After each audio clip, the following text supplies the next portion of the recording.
Sex education के बहुत parts हैं यहाँ पर। जैसे आप अब स्कूलों में आपने देखा होगा कि जैसे ही बच्चा 10 से 12 की उम्र में आता है और पता होता है कि अब वो लड़की को ब्रेस्ट डेवलपमेंट होने लगा, एक्सिलरी हेयर, प्यूबिक हेयर आ गए, कब मेंसेस भी आने वाली है और कई लड़कियों को आ भी जाती है, थोड़ा जल्दी भी आ जाती है। सो वो एक टाइम होता है जब आप बच्चों को बॉडी अवेयरनेस के लिए के बताते हैं कि ये क्या है, क्योंकि वहाँ अगर नहीं बताएँगे उनकी बॉडी की अवेयरनेस, हाइजीन, तो फिर वो कई बच्चे तो एकदम ही इंट्रोवर्ट हो जाते हैं। ब्रेस्ट डेवलपमेंट हो रहा है तो उनका पोस्चर खराब हो जाता है because they don't want to stand straight.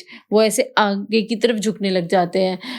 कई लोगों को मेंसेस आते ही डिप्रेशन में चले जाते हैं कि what is this, like they never expected. तो आपको स्कूलों में तो करा ही रहे हैं, मगर घर पर भी जैसे ही बच्चे को ब्रेस्ट बड डेवलप हुई तो वो अवेयर हो रहा है अपनी बॉडी के को लेकर, एक्सिलरी हेयर आ रहे हैं, प्यूबिक, तो आपको बताना है उसको। वहाँ से ही शुरू हो जाता है कि देखिए अब आप चेंज हो रहे हैं, अब आप एक अडल्ट में तब्दील हो रहे हैं, ट्रांसफॉर्मेशन हो रहा है, and then this you will get a menstrual cycle and how to clean yourself. कैसे आपको अपने आप को नहाना 2 बार है, क्योंकि स्वेट ग्लैंड्स ज़्यादा बन रही हैं, ऑयल ग्लैंड्स ज़्यादा बन रही हैं। बच्चे होते हैं, अच्छी स्मूथ स्किन होती है, कुछ नहीं, तो तब स्वेटिंग और वो भी नहीं होता। लेकिन जैसे-जैसे बड़े होते हैं फिर आपकी एक खुद की एक स्मेल होना शुरू हो जाती है स्वेटिंग की वजह से। So you have to teach कि भई नहाना है, खेल के आना है तो नहाना है, डिओड्रेंट लगाना है। तो ये एक हाइजीन का बहुत बड़ा पार्ट है। 2 बार ब्रश करना है, कोम करना है। वहाँ से धीरे-धीरे, लेकिन आप अचानक से सेक्स एजुकेशन तो नहीं दे सकते बच्चे को।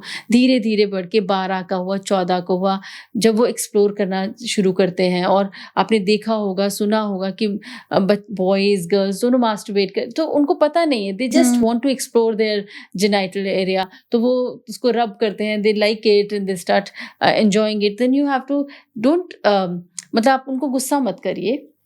उनको नहीं पता कि वो क्या है, सीरियसनेस नहीं पता होता, बट वो अपनी बॉडी को एक्सप्लोर कर रहे हैं। तो वहाँ वो एक चीज़ है जो आपको अडल्ट की तरह समझानी है।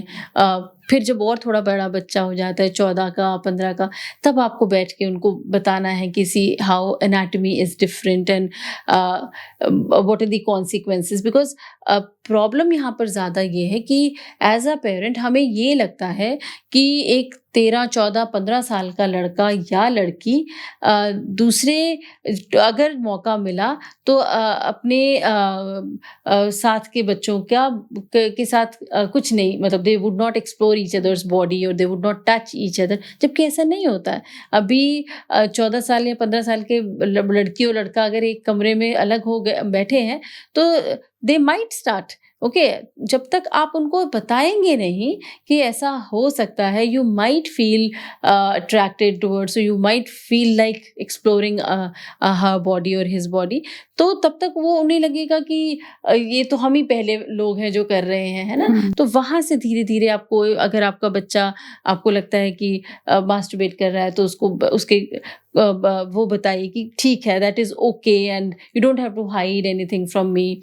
वहाँ से ही धीरे धीरे आप every day you have to, मतलब इंस्टेड ऑफ शांत कर दो उसको, या फिर टीवी पर कोई ऐसा आ रहा है तो उसको फट से चेंज कर दिया चैनल, वो करने की बजाय उनको आप ठीक से बात करके समझाइए कि ये क्या, मतलब आपको पूरा सेक्स नहीं समझाना, पूरा लव मेकिंग समझाने की जरूरत नहीं है, बट हाँ उनको धीरे धीरे preparedness from the age of 10, 12, 14, each chapter 1 at a time you should start explaining.